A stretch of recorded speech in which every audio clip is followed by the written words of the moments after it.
Tonight we are honored that Mr. Hitchens is here to discuss his new book, Thomas Jefferson, Author of America. Mr. Hitchens will entertain questions on other topics as well. Ladies and gentlemen, Christopher Hitchens.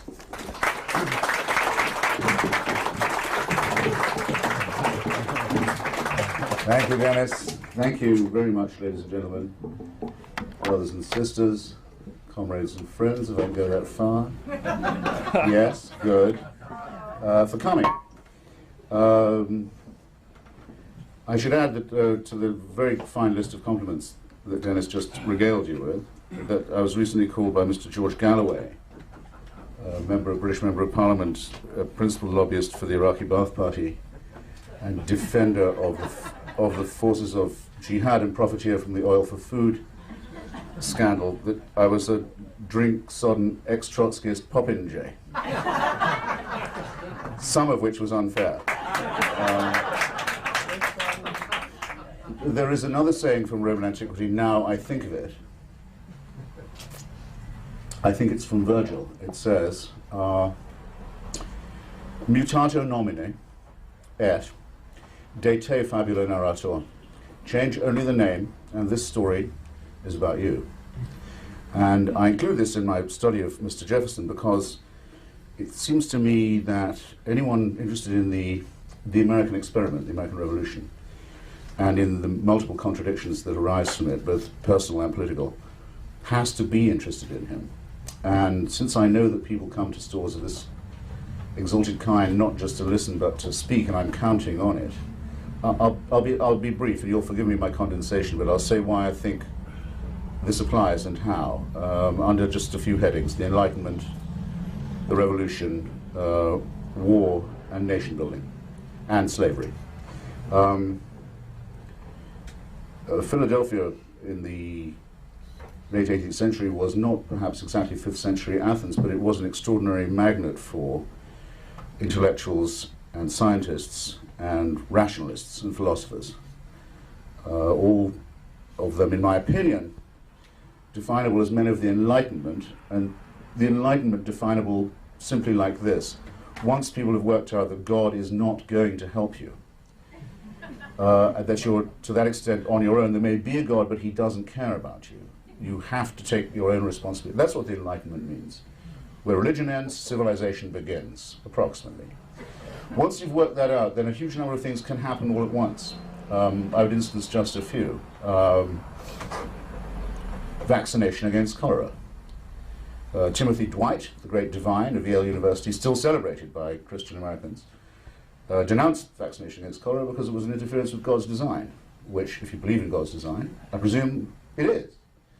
But there were people, Thomas Jefferson among them, who thought, very good idea to bring Dr. Jenner's discoveries and spread them throughout the United States. In fact, Jefferson even helped to work out how to keep the vaccine cool, because he realized it lost its potency when it traveled in hot climates. One might instance Joseph Priestley, the discoverer of oxygen, whose laboratory in Birmingham in England was smashed and broken up and burned out by a Christian mob, a pro-monarchist, church and king mob, as they called themselves. Looked at the wreckage of his laboratory and thought, I'm going to Philadelphia. They can't shut me up there. Thomas Paine came the same way, wafted across the Atlantic, carrying a letter from guess who? Dr. Benjamin Franklin. In some way, this extraordinary synthesis was occurring, and Jefferson was a very important part of it, and it was a question of taking, as I say, scientific and moral and medical responsibility. And it's perhaps no accident that it was in that atmosphere that the American Anti-Slavery Society was founded, with Mr. Paine and Mr. Franklin and Dr. Rush as among its earliest members. And one of the things that makes Jefferson hard to write about, especially in a short form, is that he takes part in this Enlightenment moment. Here's one way of putting it, by the way, between parentheses. If you want to be either exalted or depressed, I don't know which it would be. In the American election of 1796, the electorate had its choice between two candidates. One was the president of the American Academy of Arts and Sciences, and the other was the founder of the American Academy of Arts and Letters. The candidacies seem to have shriveled a bit since then, I hope you'll agree. Not only that, under the 1796 rules, you could vote for both of them because the runner-up would be your vice president, and that's what the electorate did. It was a limited electorate, I will admit, but still, it had a rather handsome choice. Reverting to what I was saying about Jefferson, not only taking part in this extraordinary moment of the Enlightenment, not only rewriting John Locke when he came to compose the Declaration of Independence and changing life, liberty, and property, Locke's trivium or triad or troika of ideas, into a formulation that I know you don't need me to tell you about. Not only after that, leading Virginia through a very perilous period of Revolutionary War, then becoming Minister to France. When that moment begins, his ministership to France in 1787, he's almost continuously in power afterwards for 25 years. And that's before he founds the University of Virginia, and before he takes a razor to the New Testament to produce the Jefferson Bible, cutting out all the in it that is fantastic or wicked or mythical or stupid or incredible, thus leaving himself with a very short edition, which you can now get from the Unitarian Church, more or less for free. It's an extraordinary thing to have to try and comprehend in one life. You can write a short life of Abraham Lincoln, you can, or of George Washington, you can. You have to struggle to write a short one about Mr. Jefferson. My view is approximately this.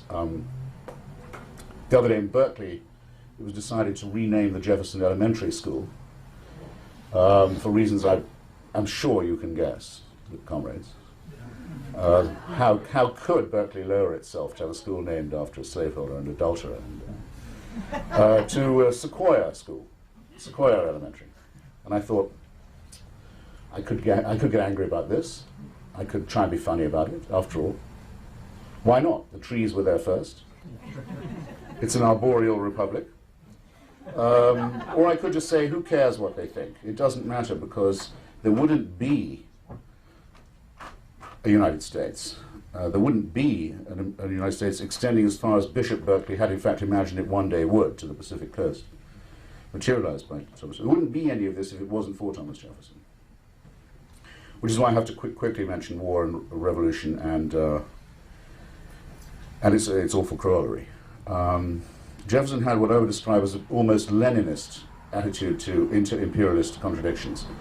The United States was to the northeast coast of North America what Chile is to the southwestern coast of the southern cone, a long ribbon-like, literal, you might say, state or republic, trapped between the ocean and the mountains. The Andes doing duty for the Alleghenies in the case of Chile.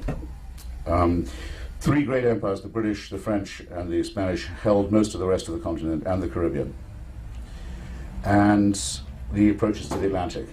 And there was no reason at all to suppose that the American Revolution would survive in anything like its present form, unless someone could manage very, very coldly and rationally and cynically to manipulate the rivalries between Britain and France and Spain, and to wait for the moment when the essential thing had to happen, that the United States would get control of the Mississippi Basin. And only then could it become a serious country with its own rights to trade, its own rights to self-defense. And the ways in which Jefferson managed to manipulate this are most extraordinary. All of his sympathies were with the French Revolution. His sympathy for that was practically Leninist as well. He wouldn't hear a word said against it. His view was that the French Revolution should be defended at all costs, at all hazards. It didn't matter how many lives it took, it didn't matter how much suffering. There was another republic in the world. It owed its ideas and its principles to the American Revolution. And it was a matter of something more than kinship and solidarity to defend it at all costs. This got him into tremendous political trouble. But when it looked as if the French might wish to continue to hold on to New Orleans, he sent his envoys to Paris and said, if you continue to do this, we will without hesitation make an alliance with the British Empire and the British fleet. We will turn on you because New Orleans and Mississippi matter more to us than anything else.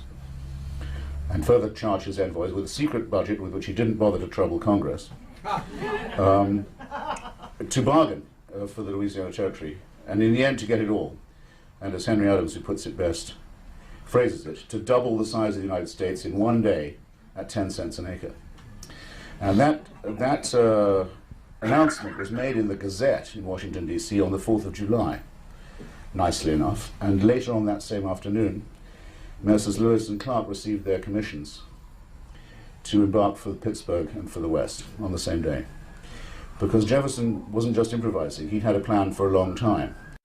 Lewis and Clark had been sent to Philadelphia. They'd been trained in cholera vaccination for Indians by Benjamin Rush. They'd been instructed in map making, in astronomy, in Indian languages, in agriculture and botany of all kinds. They'd been given a thorough Enlightenment training.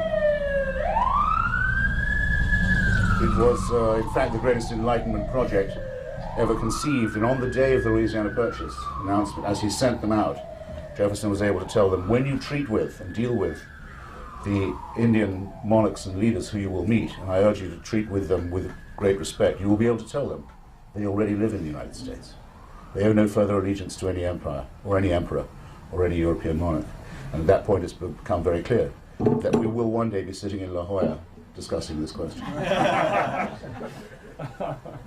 I can't say on the head of revolution that everything is positive or as intelligent. For example, the other great revolution inspired by American and French ideas in the hemisphere was the revolution in Haiti. I'm sure that Dennis will sell you, or if you can't do that, will lend you a copy of C.L.R. James's magnificent book, Black Jacobins. I've had it. The greatest. I also have his book on cricket. Excellent. He was the greatest writer from Trinidad ever produced, greater than my Paul, in my opinion. By far the best writer on cricket, and the great historian of the first black revolution and first black slave republic in history, which, under the slogans of liberté, égalité, fraternité, destroyed a French fleet and a French army and ruined Napoleon's plans for the region. Jefferson dreaded this revolution because he thought it was a slave revolt that could spread to the Carolinas and to Georgia, but it was in fact that revolution that so broke Napoleon's will that he was willing to sell Louisiana. So everyone here owes a debt that they probably don't acknowledge, and I bet have not been taught in school, to the slave rebels of Haiti, without whom revolutionary ideas would not have spread to the point where the United States could have been born. This is what it is to study history. This is what it is to understand dialectics, it seems to me. Nation building, war, revolution, yeah, I've at least touched on them. And the Enlightenment. Now, one can't now avoid the question of slavery. At every step of this extraordinary business. Oh, and I should just mention one more thing.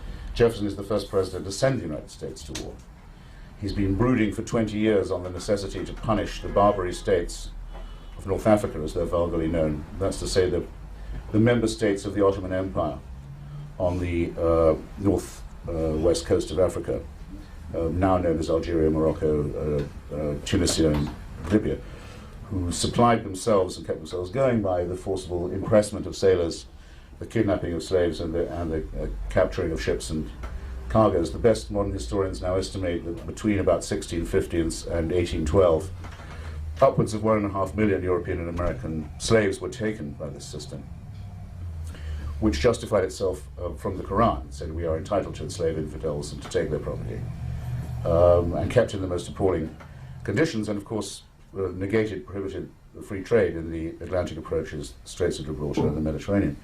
Jefferson had wanted for many, many years to put an end to this system, and as soon as he was president, again without consulting Congress, sent the fleet and told them to bombard the Barbary capital cities until they gave it up, which they did.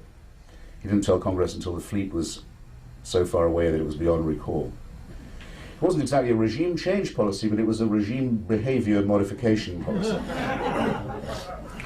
And meant that by the time of the War of 1812, there was a serious American Navy capable of taking on real enemies in distant waters. And of course, as you probably all do know, it was the first time the US Marine Corps was ever sent overseas, and that's why the first line of the Marine anthem is from the halls of Montezuma to the shores of Tripoli.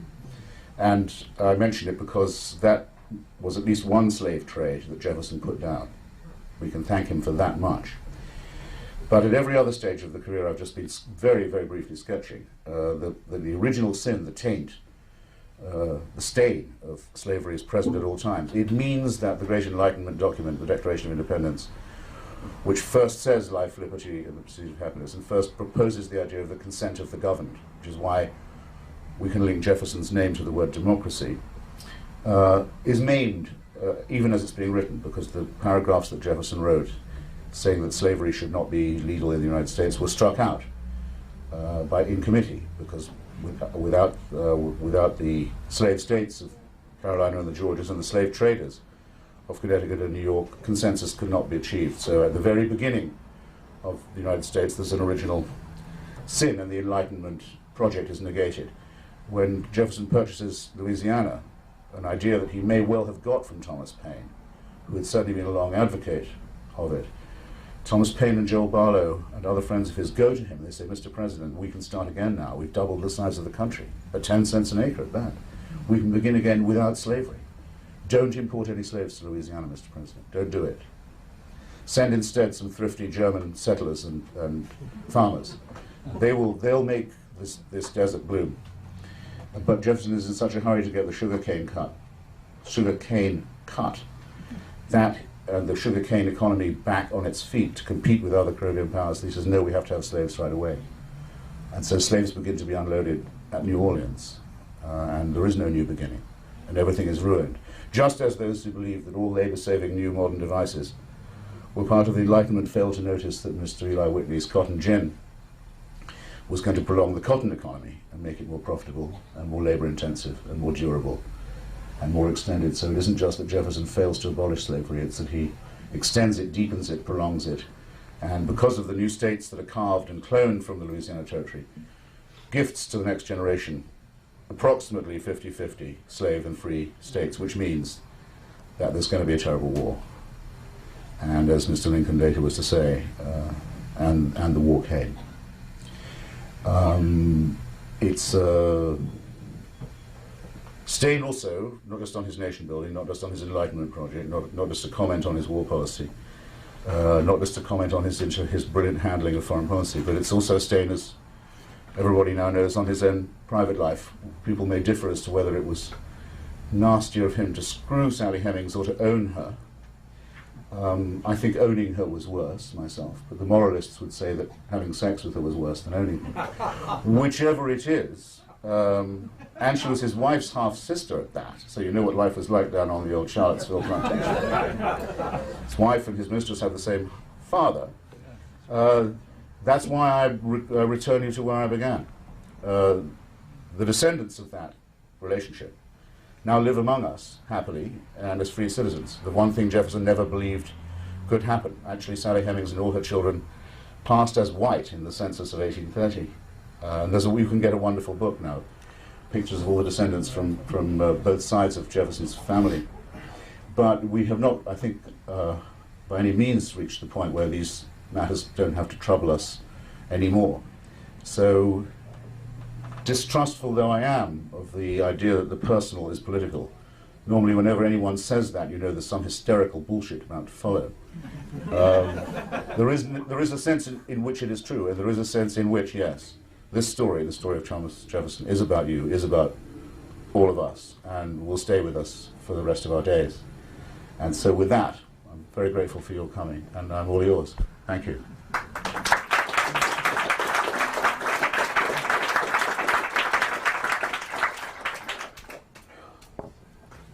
I'm sure there are many questions. I have a question, Christopher. Sir? Yes, do light up and use one of those mugs as a ashtray. Not the one with the whiskey in it. Or flip it, no, or flip it on the floor. Inasmuch as we live in a science-rich environment here in La Jolla with the Neurosciences Institute, the Salk Institute, etc., can you expound to a further extent on the relationship between Dr. Benjamin Rush, Dr. Joseph Priestley, and others in the American Philosophical Society from Philadelphia, and Thomas Jefferson, and Thomas Jefferson's interest in science? Yes. And vaccination. I hope the question was audible to all, was it? Oh, yes. I could ventriloquize Comrade Wills, perhaps, but he wanted to have me say a little more about Jefferson as a scientist, especially given the scientific character and quality of the Greater La Jolla area, and the scientific character of the Enlightenment in Philadelphia. Well, Jefferson designed his own plow, one that would turn the soil deeper and better and faster. He spent a lot of his time trying to bring Virginia wines up to snuff with graftings and cuttings. Still hasn't quite worked, but it's a lot better than the Connecticut Chardonnay, I can tell you that. When there was a detail in a treaty between America and France about whaling and whale oil and how to deal with it, this will upset some people I know, but the facts must be faced. He decided to write a treatise on whaling all by himself, just to determine what the economics of whaling were. As I say, he was very keen on inoculation. He's a great botanist, and his notes on the state of Virginia count as one of the very first studies of the American ecology and archaeology and, so to speak, bedrock ever written. And he had a great debate with the fantastic French phony, the Comte de Buffon, who was considered then to be the greatest paleontologist of all time, and who believed that the atmosphere of the United States could only produce pygmies and cretins and slaves, and that even the Native Americans were racially inferior and so forth. Well, Jefferson, in his debate with de Buffon and in his notes on the state of Virginia, rallies tremendous scientific knowledge, but there's only so far he can go. If you want to think of Jefferson in another tragic dimension, you can think like this. Abraham Lincoln and Charles Darwin were born on exactly the same day. Pure coincidence, with no significance, but somehow interesting. I would say Darwin was a greater emancipator than Lincoln, myself. But these people, living at the end of the 18th century, were living well into it, actually. I mean, Jefferson was alive when Darwin was born, had no idea of what was coming. They couldn't see as far as the next horizon. And so a lot of what they write fills them with a sense of pathos. In his argument with de Buffon about the mountains of Virginia and the rock formations, neither of them can work it out. How did the shells get so high up on the mountaintop? How did they get there? They don't know. They don't know that deism is a fallacy, because it's the best they can do. Maybe there's a God who doesn't intervene, but it's the best this is as far as we can go. Maybe, Jefferson speculated on this a lot, maybe people from Africa are of a different species, and that's why they're so biddable, that's why they take to slavery so easily. He hoped it wasn't true, but I think he suspected that it was true. So he's living in the age of pseudoscience, he's living in the age of alchemy rather than chemistry. But as far as he could go with what scientific equipment he did have, whether it was studying balloons for transport, not for war, or vaccination, he did push it, as far as I can see, as well as a man of the Enlightenment could do. And so we who stand on the shoulders of giants should be careful of being too, dare I say, judgmental about people who were doing the best, but still lived in an age of religious barbarism and ignorance and stupidity. And superstition, and slavery, and madness, and all that people want back now, which is now such nostalgia. I have a question from the Colonel Carlson. I know because you're unusually fair-minded and well-balanced and never really opinionated, I'm interested in why on earth you tackled Mother Teresa as in the missionary position. Christopher, I'm sure you give a précis to the audience. I was asked why someone of my natural tenderness and pudeur and fair-mindedness would... And by the way, one mustn't confuse fair-mindedness with objectivity. You know how people often do that in this culture. People say they think even-handedness is objectivity, or fairness is objectivity, or putting both sides. There's not. Objectivity is the search for truth, even if it leads you to unwelcome conclusions. It's nothing at all to do with impartiality. But none of these things apply in the case of Mother Teresa, because it's a simple matter of record that she was a fanatic and a fundamentalist and a fraud. I think probably the most successful confidence trickster of the last century, and responsible for innumerable deaths and for untold suffering and misery, and proud of it. Should I just assert this, or would you require any proof? I just learned We know how fair-minded some people can be. I just learned about John Roger and Charles Keating, for example. Well, Thank you, John. there's two ways of doing it. One is you say, well, if she was so wonderful, how come she went to Haiti at the invitation of the Duvalier family, took money from them which didn't belong to them, had been stolen from the Haitian poor, said how wonderful the situation was for the poor in Haiti, how the poor loved the Duvaliers and the Duvaliers loved them back. How did she get to Haiti in the first place? She's supposed to be in Calcutta. You've got to get all the way to Haiti to praise a regime that is notorious for its wringing of the poor. Well, she did it because out of solidarity with people who thought like her, and because she needed their money, which they'd stolen, as she stole hers from Charles Keating of the Lincoln Savings and Loan, who gave her $1.5 million and a private jet in return. Pretty good deal, actually, for an olive crucifix and a blessing when he was on trial. He needed a character witness. The court then wrote to her and said, "You've got $1.5 million of the dollars we're looking for that belong to the poor of California. Do you feel like giving it back?" She never replied. She'd written to the court in the first. That's just the fraudulence. That's just touching on the fraudulence. But by the way, if any of what I've just said is true, and it all is, how come you need me to tell you? How come that my profession hasn't enlightened you about this already? How come this woman stands underneath a Niagara of undiluted free publicity for all these years? Ask yourselves. But that's just the fraud. As for the fanaticism and the fundamentalism, look, she said that poverty was a gift from God and should be accepted, should be welcomed. She believed that disease and poverty were necessary for the formation of a good character. And she opposed the only thing that is known to cure, to cure poverty. There is only one known cure for poverty. It's very simple. It doesn't matter whether you go to Bangladesh or Basra or Bolivia.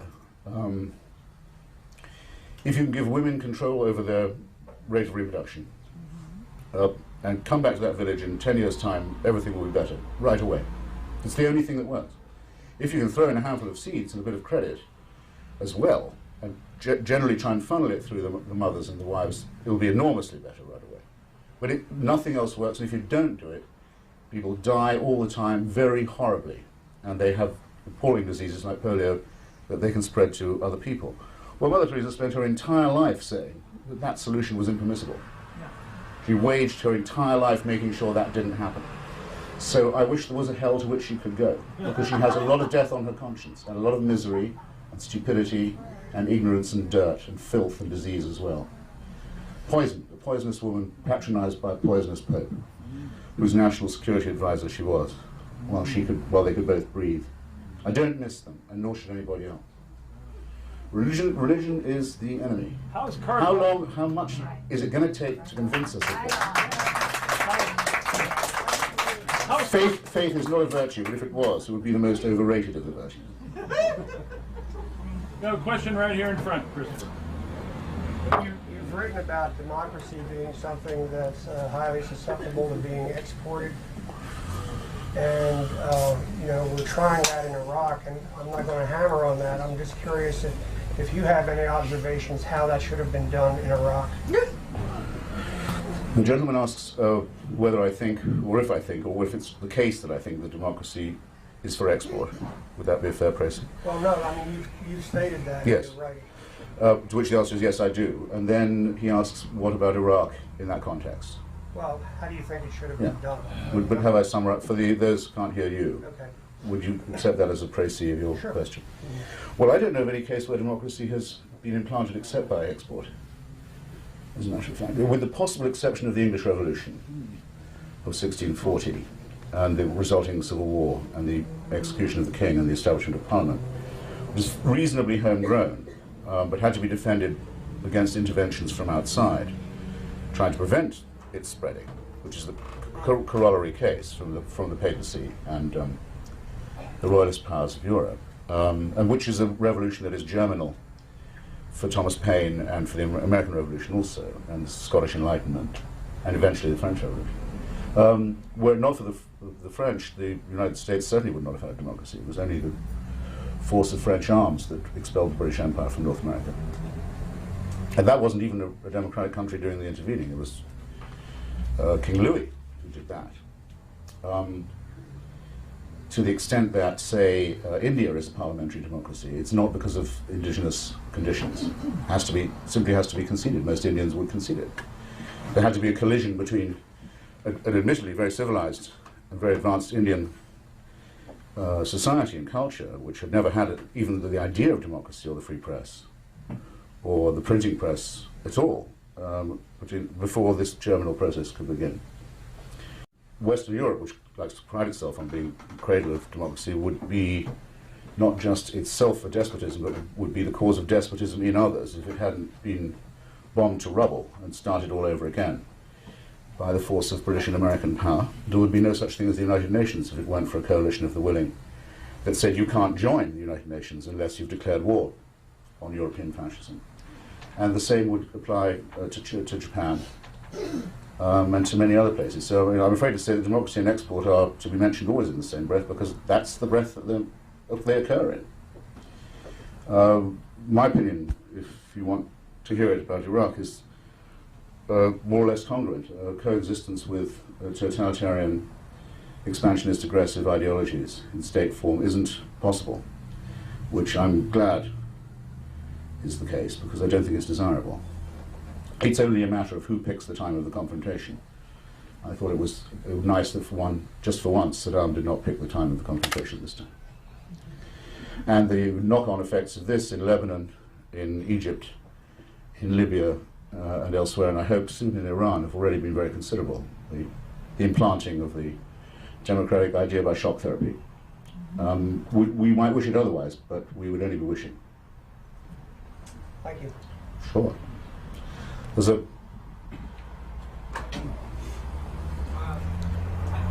I'm moved to ask you about Orwell's Lesson for Our Times, but I also need to ask you about Hillary Clinton's possibilities in the next presidential cycle, and so I'm just wondering if you could construct an answer that would address both of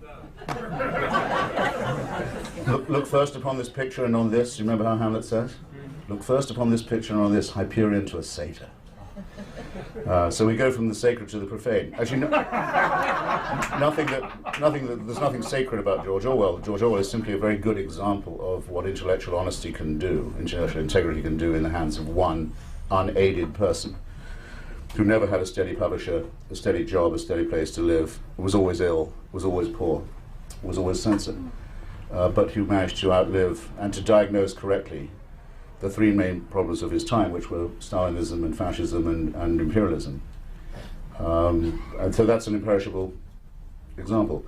People sometimes say, well, what would he have said about Iraq, for example? And I say, I don't know, because he died when he was 46 and would have been 100 a couple of years ago.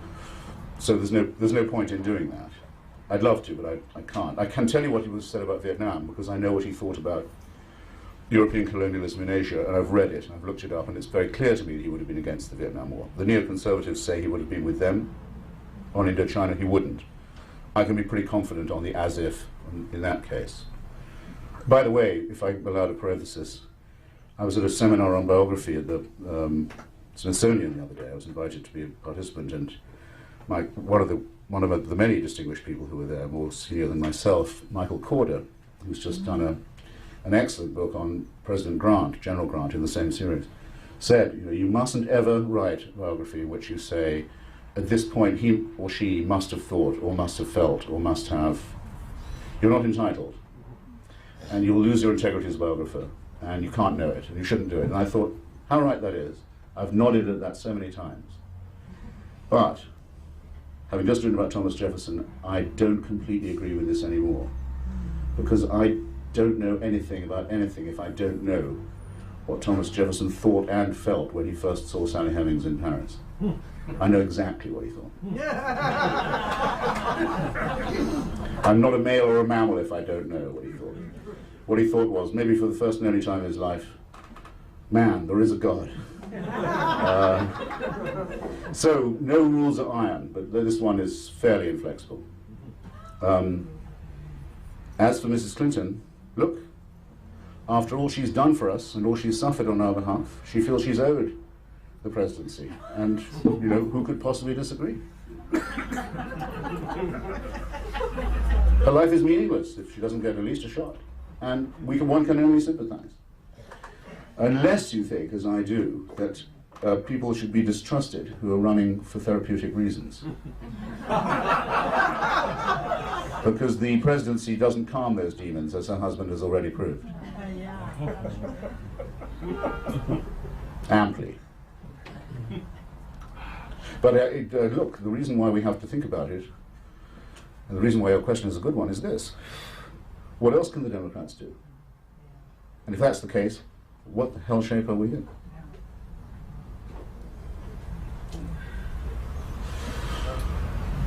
It would be invidious if I pointed to questioners, I think, because... You point to whomever you wish, Chris. well, how do you know I haven't seeded the room with members of my immediate family? Of your family. That's what you Yeah. said at the Virginia story, yes.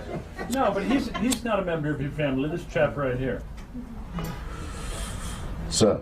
How has your perceived ideological shift affected your social life?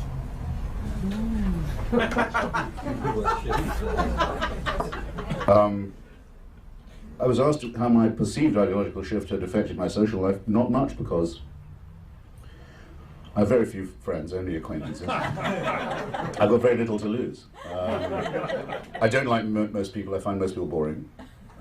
It's easy to turn one's back. I'm a cold fish. And when it comes to matters of life and death and of principle, I find it very easy indeed to quarrel with people. So I don't ask what they think of me. I sometimes wonder what, if they ask themselves what I think of them, but I'm at pains to tell them, to dissolve any doubt. So I sometimes wish I had a large family to fall back on. But I was never much of a family values person. So it's really very nice of people like Dennis to invite me out every now and then, so I can meet new people and socialize.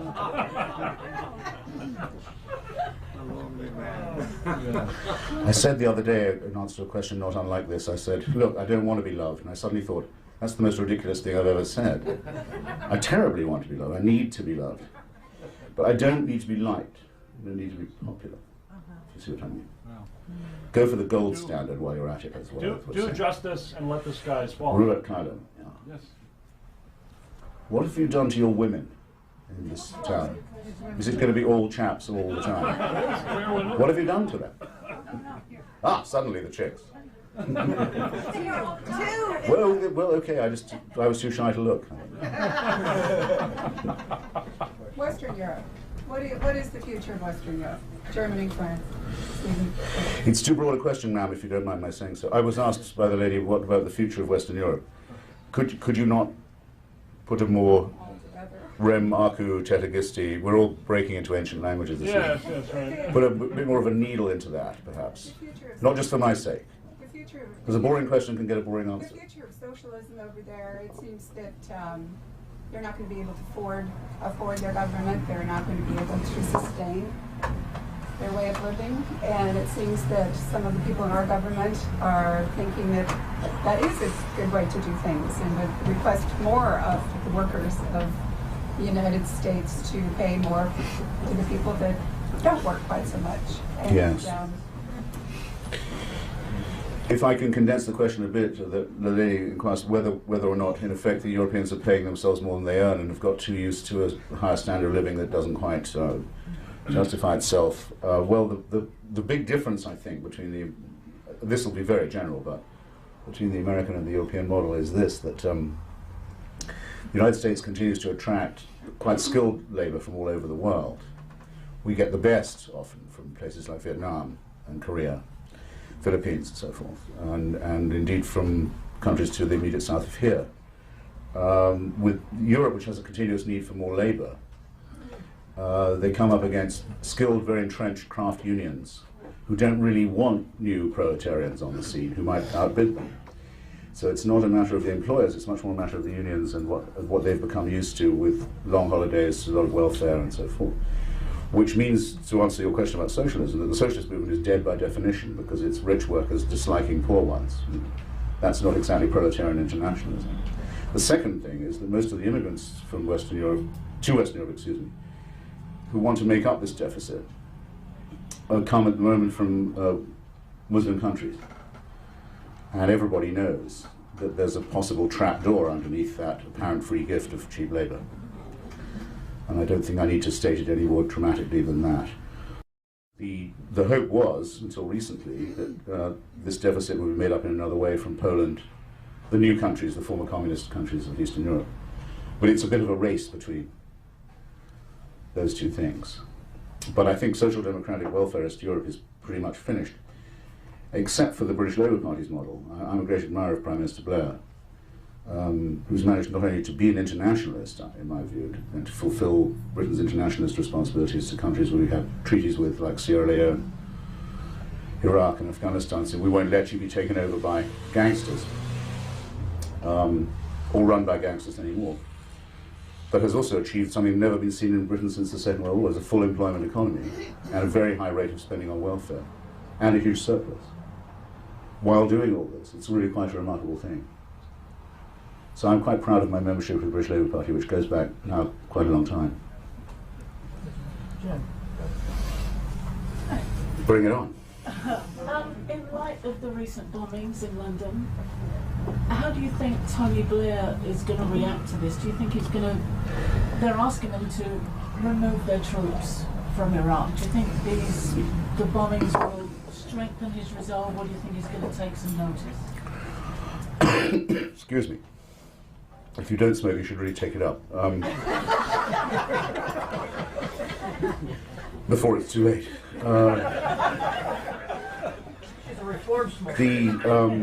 The lady asks me, in respect of the recent atrocities in London, whether this puts Mr. Blair in the position of having to concede to his critics about Iraq. Would that be fair? Yeah. Well, I have to say two things about this. One, I'm completely fed up with reading about the heroism of my fellow Englishmen. I hope you've had enough of it this week too. Plucky London soldiers on, business as usual. The stoic Brits, the warm beer, the chips, those breakfasts, you know. Drink your beer before it gets cold. Is this coffee or is it tea? All that. You know. I can't stand it. I love the old country, and I'm very proud of the phlegm displayed by my friends and family, but I've had enough of it. Especially about how it's so much like the Blitz. I mean, just look here for a second. Throughout the whole of the 1930s, the British stolidly and phlegmatically and stoically lined up to vote for conservatives who were trying to give away Europe to Hitler. They wanted him to do it. When Chamberlain came back from Munich and was greeted by the Queen Mother, the Queen Mum on Buckingham Palace balcony, they all flooded into the streets to applaud. They couldn't get enough of it. They wanted a quiet life. They love business as usual. Yeah, let's do that. And then when it all goes wrong, they get what they've earned for this, then what else can they do but stand still under the bombing where they can't move? It's an island, for Christ's sake. When they could run away, they did. They sent their children to the country. The rich people moved into the well-fortified hotels. You read George Orwell on what it's like under the Blitz, or Stephen Spender, his time as a fire brigade officer. Fire brigade would wait for the flames to die out and then they'd loot everything from the houses. They'd say, well, actually, we don't take children's toys, Squire, but everything else pretty much fair game. There's always something. It was a disgraceful performance. They blamed the Jews for hoarding goods and for pushing in front of queues. They panicked and trampled each other to get into the underground, which now people would trample themselves getting out of, to get away from it. It was all pretty ghastly. So enough of this romanticization of the English. Had enough of it. But at least there was one thing you could say. Nobody said, well, why don't we give them what they want, the boss? Why don't we just surrender? Why don't we look for the root causes of their grievance? There was at least none of that bullshit. And there won't be any of that bullshit anywhere where I can raise my voice either. Say it once, so not to have to say it again. You do not deal yourself a hand in the conduct or formation of British foreign or defence policy by putting a bomb on a bus in Tavistock Square. You do not. Final. Do I have to say it twice? No. Will I listen to anyone who says that we should? I certainly will not. I certainly will not. And nor should anyone else. And the Prime Minister will not do so. And what people ought to realise is that there is indeed a connection between this and the Iraq War. The same people did this at King's Cross and Edgware Road and Aldgate last week, who last Friday blew up 24 school children in Baghdad. Yes, of course there's a connection. We're fighting the same people. And they will rue the day. We will outlive and outkill and outfight them. They say they prefer death to life. Maybe they do. If they want to be martyrs, we're here to help. But our love, really here to help, but our love for London will outlive their hatred and their love for death, believe me. Hear, No hear. question about that. Hear, hear.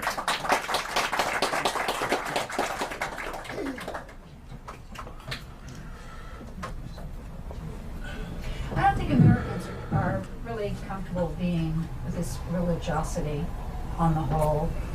And my hope is that when Bush passes, I think a lot of this is going to pass, and I think we're going to go back to being the middle of the road country. We've always sort of been, more or less. We swing to the left, we swing to the right, and thankfully, at this point, we come back to a middle ground. And I think we're just at the far end of one of those. What do you think? It's been proposed by the lady that if once Bush is no longer president, the problem of religiosity will shrink back to its proper proportion. Well, I don't think that's true. I don't think that religious fanaticism is a problem only under Republican administrations. I know there are many people who do think this.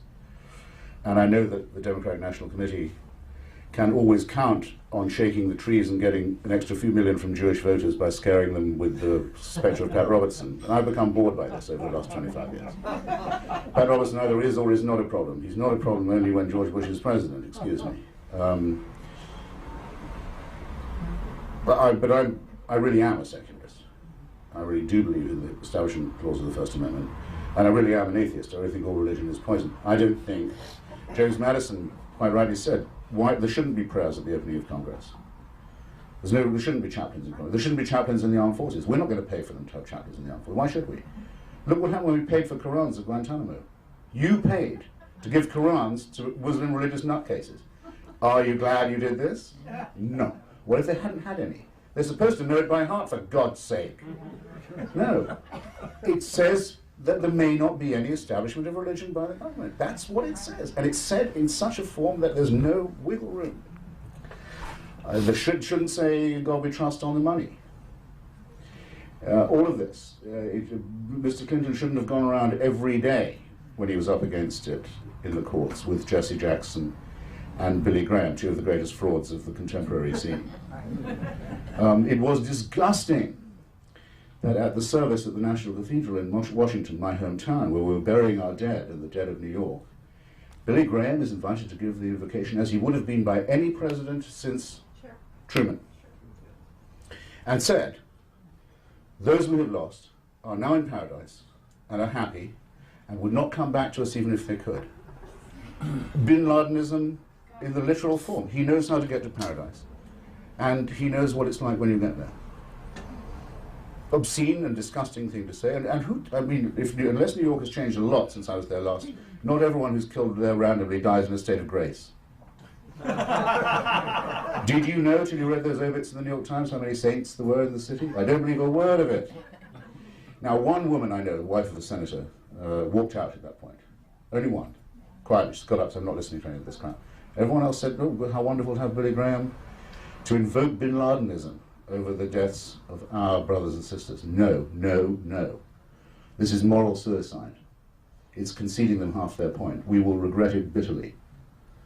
What this is the occasion for just one thing only, to say the United States defends secularism in its own territory and anywhere else that it's threatened, and counts those people as its allies. Now, Mr. Bush, who you've just reprobated, may be a bloody fool when it comes to saying that Jesus is, I don't know, got him, I mean, this is what I don't understand. He gave up bourbon for Jesus.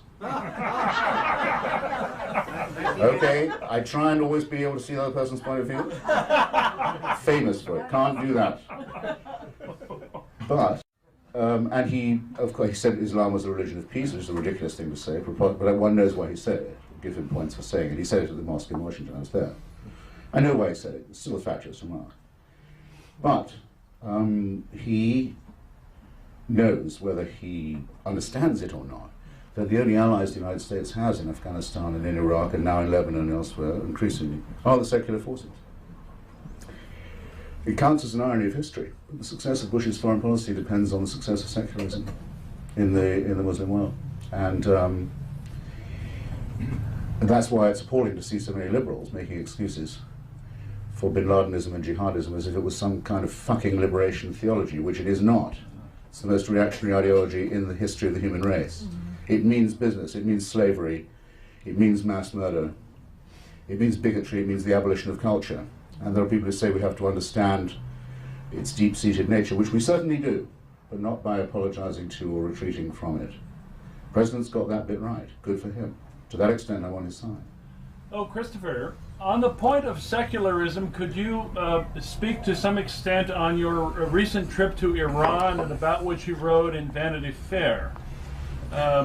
Yes, our host asked me to say what I found in Iran when I was there. I've now become the only writer to have been in the last, in this century, let's say, the last 4 years, to Iran, Iraq, and North Korea. So you can ask me any axis of evil question that you like. And I keep thinking, there must be some money in this somewhere.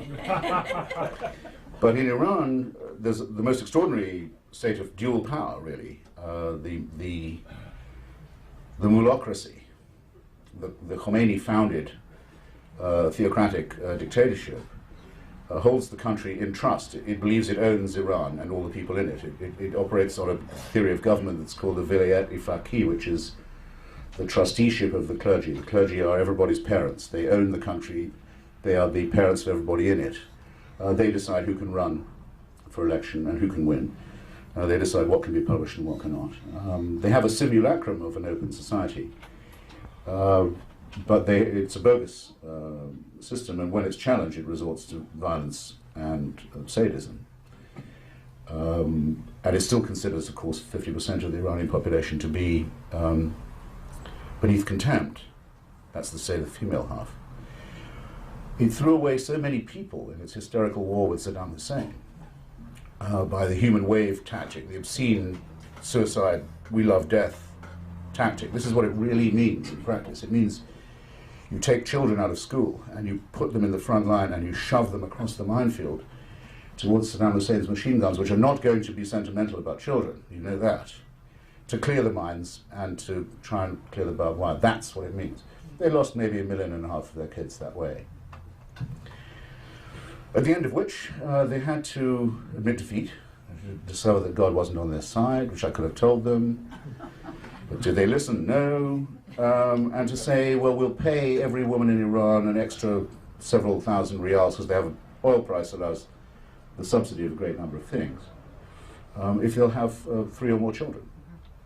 So they got a sudden, they're back up to population now. And it's what I call the baby boomerang.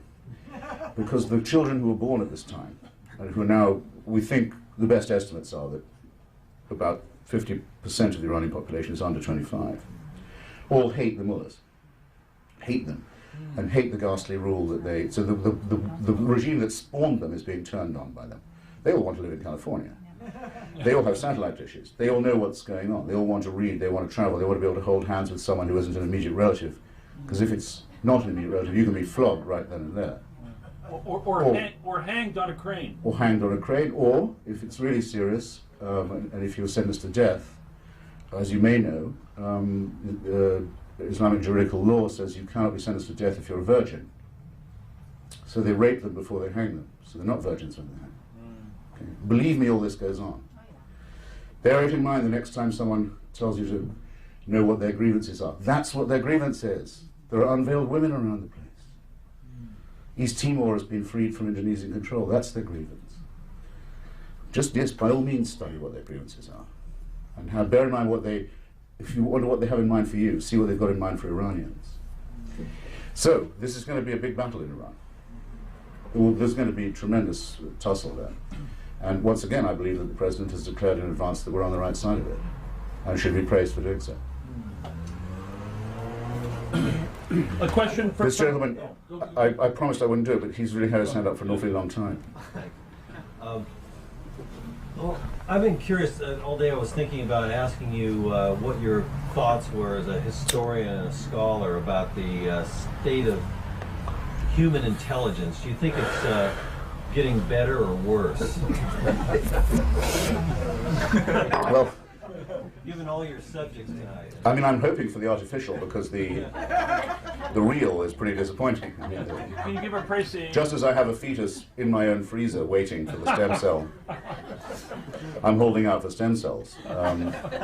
Anything, it's like people saying, the Catholics say we're against artificial contraception. Yeah, the one that works. Artificial intelligence might be that good. I only say it's possible.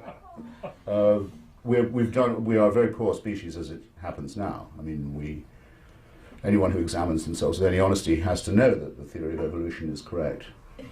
Not every theory, there are several theories. It's not true to say evolution is only a theory. There are many competing theories of evolution. We know that it occurred, though. We just don't know exactly how and why in each case. But our prefrontal lobes are too small, much too small. That's probably the birth canal, I'm very sorry to say, for those who like their birth canals tight. For which I think there'll always be a demand. Were there to be looser ones, the skull could have a chance to. Prefrontal lobe is too fucking small. Okay? The adrenaline gland, by contrast, is much too big. We don't need that much adrenaline anymore. We don't need the fight or flight. We're equipped for far more adrenaline than we need. The oppositional thumb is a bit of a sort of hand job. It's all very disappointing. The urinary tract don't start. You know, all of that. So we're very imperfectly evolved mammals, but we have all we've got is the poor candle of reason and irony. But until we stop being afraid of death or the dark, we will, I think, continue to be very primitive. And the moments of enlightenment will be very few and very vulnerable. And so we should cherish the ones that we do have and not allow them to be trampled upon by barbarians and Philistines and creeps and pukes and kindred cattle. It's important. Who's next? I have a question. Question? Getting back to the Jefferson book, I've read some articles by a few historians, and they speculate that Jefferson was an atheist. Do you concur or disagree, or what are your thoughts on that? Gentleman wants to know if I think Jefferson was an atheist. My answer is provisionally yes. I mean, I've already given you the warning, you know, how biographers mustn't do this. He never said he was. He would attend public services, it's true to say. But he was a politician at the time. There was no way of not doing that. He defended Thomas Paine, who was under great attack for being an atheist, but actually Paine wasn't an atheist either. Or didn't say he was. Again, it was going a little further than anyone dared. Or, in pre-Darwinian times, than anyone quite knew. When he's dying, which I think is the test, as the Christians of the time thought it was a test, we certainly know he wasn't a Christian, because he said that he faced his extinction with neither hope nor fear. Now, if you have neither hope nor fear, you undoubtedly are not a Christian. No man of the cloth was allowed anywhere near the bedside. And the headstone, the obelisk, which you may have seen at Charlottesville and elsewhere, reproduced, very specifically says only that he wanted to be remembered as author of the Virginia Statute on Religious Freedom, of the Declaration of Independence, and founder of the University of Virginia. I didn't think anything else is worth mentioning. I would say that's the gravestone of an unbeliever. There is also a letter which I think I quote to a nephew of his on a reading program on how to educate yourself. And he says, you must study all the religious texts, and if you find that you think there is no God, be willing to accept this and let it make you happy. And if you find that there is, I wish the same for you. Which means that he thought it himself. Must have, in order to be able to write that. He must have come at some point that allowed himself to think the heavens are empty. Well, this is empirical on my part, but it's very, very rare for people who've decided that it's untrue to go back. Extremely rare for atheists to reconvert, or to convert, or to become believers again. Once you've gone there, you can't, there's really no going back over that bridge. So, that he was not a Christian is beyond doubt. That he was absolutely against any state sponsorship of any religion of any kind is certain. And that he died without any hope of outliving his body, I think is reasonably sure, yeah. I have a question from the Edmund Burke Scholar in the back. Quick question then. Why the Jefferson Bible? Well, I'm asked in that case, why the Jefferson Bible? Well, oddly enough, it's proposed to him by John Adams, who says, why don't you tackle this question of the New Testament? And so Jefferson takes the view that, as does Thomas Paine, that Jesus Christ, the Nazarene, assuming he ever existed, was at least an exemplary human being, whose precepts were as far as they can be understood, admirable ones. He cuts out anything that's inconsistent with that. Well, you can be an atheist and believe that. In fact, I know a number of Muslim atheists whose initial way out from the poison of Islam was to notice what a horrible figure Muhammad is, even as adumbrated in the Quran and in the teachings. Constantly interested in getting married to younger and younger girls, the latest one being 9. Always laying down the law on how much spoil and plunder you could take. Very acquisitive, very greedy, very ambitious. Unattractive. Many Muslims think, well, why is this guy the messenger of God? Some of them get out by means of Christianity. They say, well, this Nazarene fellow, who's also mentioned in the Quran, doesn't seem to have wanted anything for himself. Doesn't appear to have been greedy, or acquisitive, or a sexsmith. Now, all of this is totally meaningless to me, I should say. I don't believe a word of any of these texts. But if you're looking for a handhold, and you're not quite ready to let go of faith, but you're willing to let go of dogma, that's one way it can be done. And so the belief that Jesus of Nazareth was not necessarily all that bad a guy, it was consistent with believing that he wasn't the Son of God, which of course he was not, because there is no God to have a son, and you know all that. I mean, virgins don't conceive or give birth any more than statues weep or bleed. And that was basically Jefferson's position. The Edmund Burke Scholar has a follow-up. Go ahead, John, fast, quick. But even that, by the way, even that he wouldn't allow to be published in his own lifetime. Which gives you an idea of how political he was. He was extremely political, very calculating. So this is what I think, but I'm sure not going to let everyone know that's what I think. So if he wouldn't even go that far in public, imagine how far he went in private. John, what is your follow-up? Fast. Just a follow-up. I mean, the question is about how he acted it. I mean, you described it as he removed the stuff that, was offensive to reason. So is what remains sort of available to reason, that reason can assent to? Is he set up as, sort of spirituality that doesn't require revelation? Sort of a Kantian view that he set up? The questioner thinks that he has me in a pincer. and to some extent he does. I mean, he would if I was Thomas Jefferson, because Jefferson is indeed trying to have it both ways. He's saying, look, there is ethics in this, there is morality, but it's also overlaid by superstition and myth, and so forth. One wants to kind of cleanse it from that, which is what Protestants have always tried to do with Christianity. Jefferson, in fact, said that he believed Unitarianism would become the main faith or the main allegiance in the United States. He was wrong there. But something like Unitarian belief, I think, is now very, very widespread, as is Reform Judaism. A sort of non-religious, ethical spirituality is very, very widespread, far too much so for my own taste. But I don't think this circle can be squared, if that's your question to me, because much of the advice given in the Bible is flat out immoral or amoral. Just to take only the New Testament, you aren't allowed to take a judgment, form a judgment on anybody, condemn them unless cast the first stone, in other words, unless you are yourself without sin. Well, that's ridiculous. On that basis, you couldn't indict Charles Manson. You'd have to be a sinless, virtuous person yourself. It's obviously not true. It's obviously an immoral thing to say. So is the idea of taking no thought for the morrow, no saving, no thrift, don't worry about your family, don't do any savings, don't think in any continent manner. There's no need for that. Now, that is obviously advice that, if taken, would be lethal, and as offered, is immoral. But it only makes sense if you think, as the speaker evidently did, that human life wasn't going to go on for very much longer. That he and or his father would return very soon, so there wasn't any point in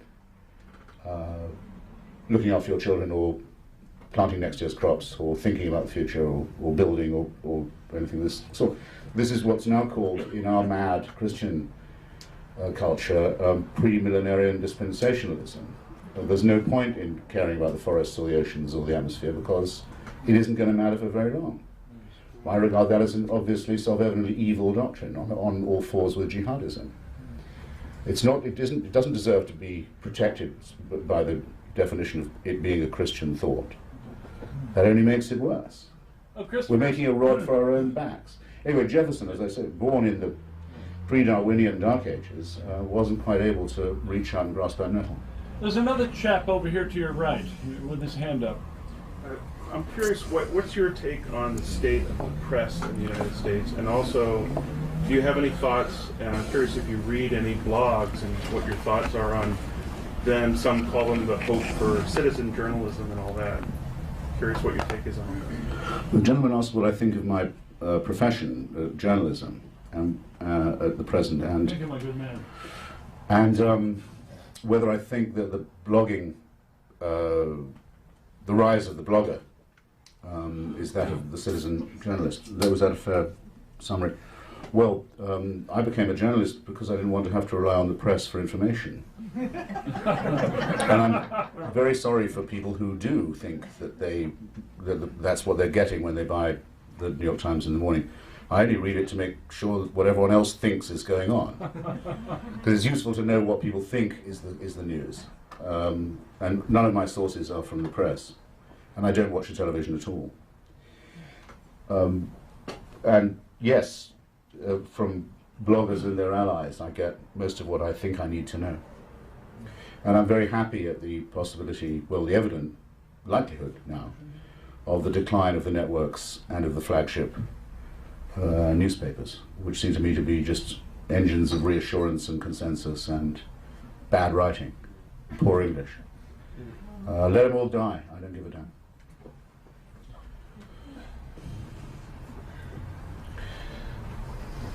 I don't understand the United Nations. I don't understand what goes on with them, how much power they have or don't have, how necessary they are or not. What role do they play? The lady is flummoxed by the role and nature of the United Nations. Wants to know how they do this, what role do they play, what goes on there. Look, you're not alone. I mean, who here has seen Hotel Rwanda, for example? Good. But if you haven't seen it, you ought to go. It's actually, it gives you about 10% of what happened in Rwanda, but it's a pretty solid 10%. The general, who's played by odd choice, but it's Nick Nolte. His name is General Romeo Dallaire. He's a Quebecois Canadian. He knew, he'd found out through sources among Hutu Democrats and others, exactly the date that the Hutu massacre of the Tutsi and the Hutu Democrats was going to occur, where the assembly points were, which churches and pulpits, and which radio stations and so would be used to call people to the assembly points and dish out the machetes and all of this.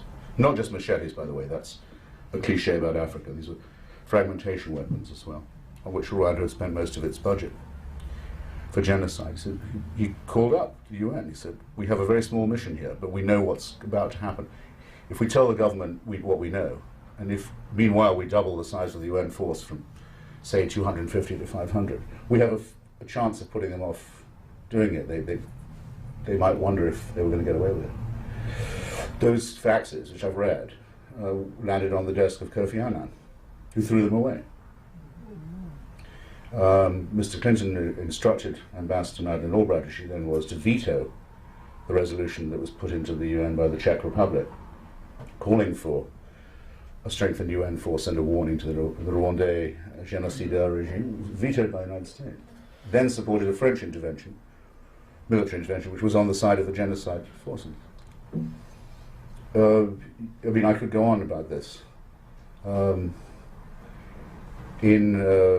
May of 2003, if Saddam Hussein had still been in power, guess what government would have been the chair of the United Nations Special Committee on Disarmament? Iraq. Saddam Hussein would have been appointing the chairman of that, as Libya had appointed the chair of the Human Rights Commission. It's gone too far. They let down Bosnia, they betrayed Bosnia. They betrayed Rwanda, they betrayed Somalia, they abandoned Iraq. And the countries with extreme self-interest in these situations are allowed to veto efforts at rescue.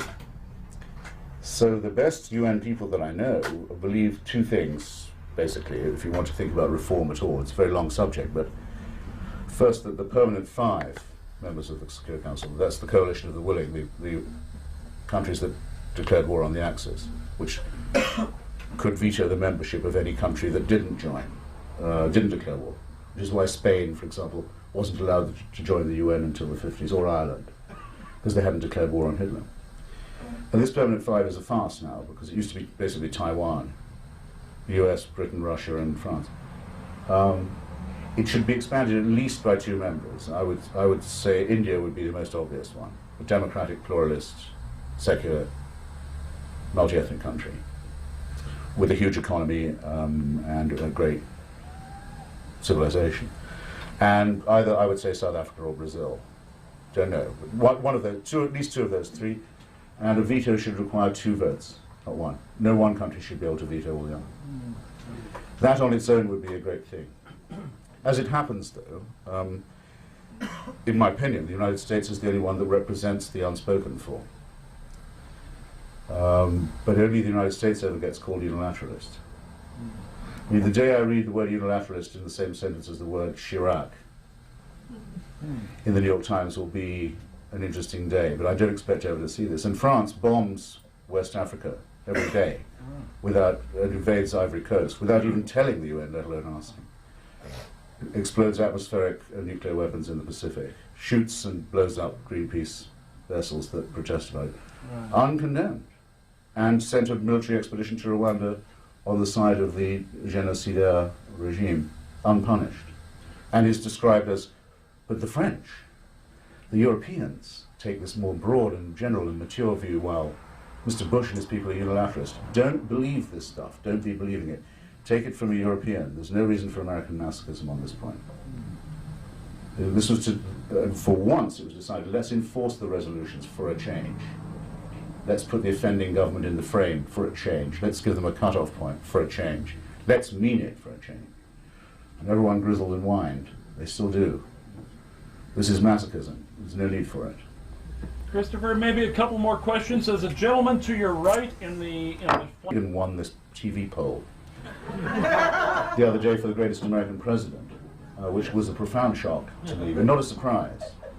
And so we realize how hazardous this enterprise of evaluating recent immediate history is. I think, if you asked me, I'd have to free associate somewhat. I'm a great critic of Winston Churchill, and especially of the American cult of Winston Churchill's personality, and I have an essay in Love, Poetry and War available at fine bookstores everywhere about why that is. But there's no question, when you've been through everything you can say against him, and his terrible record in India and Ireland and in the First World War and everywhere else, that there's something, if the word historical figure means anything at all, whether it's Professor Elton or